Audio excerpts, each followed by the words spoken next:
Well, there is already anger from some senior local government leaders that it's a betrayal of cities like Birmingham and Manchester, and calls into question the government's whole levelling up agenda. Now, what has happened is that Mark Harper, the Transport Secretary, has, at the very end of Commons business on Thursday, and the House is not sitting tomorrow, he has produced a written statement, hasn't turned up in the House of Commons to deliver an oral statement and face questions from MPs. He has delivered a written statement, including this news about HS2. There has, in the last couple of minutes, been an angry protest from a Labour MP, Sarah Owen, complaining about how Mr Harper did not see fit to come to the House. She said this is an outrageous attempt to avoid scrutiny, and Nigel Evans, the Deputy Speaker, has more or less agreed with her and said that the House is not sitting tomorrow, and he said there has to be an expectation that MPs will have the opportunity to question ministers on the statement. In other words, the Speaker, Lindsay Hall, is going to allow an urgent question on Monday. Let me just take you through the key bits of Mr Harper's written statement. Now, it begins, critics would say, laughably, with the words, HS2 is making good progress. Talks about how much money's been spent, 20 billion on phase 1, London and the West Midlands and so on, number of jobs and so on.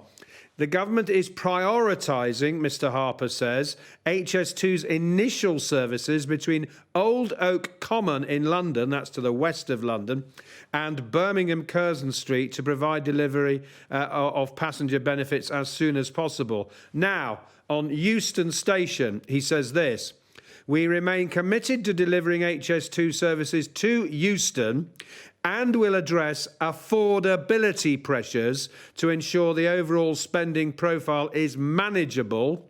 We will therefore take the time to ensure we have an affordable and deliverable station design, delivering Euston along high-speed infrastructure to Manchester.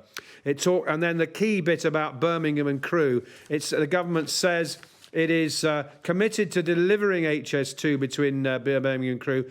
We have seen significant inflationary pressure and increased project costs, and so we will rephase construction by 2 years. Rephase, in other words, delay, with an aim to deliver high-speed services to Crewe in the North West as soon as possible after accounting for the delay in construction. This is just days before the budget. This is the Chancellor imposing a massive squeeze on capital spending across Whitehall, and clearly the Treasury wanted this out in the open before Budget Day, so there wasn't a massive row about HS2 on Budget Day. Well, there is going to be a big row because opponents are furious.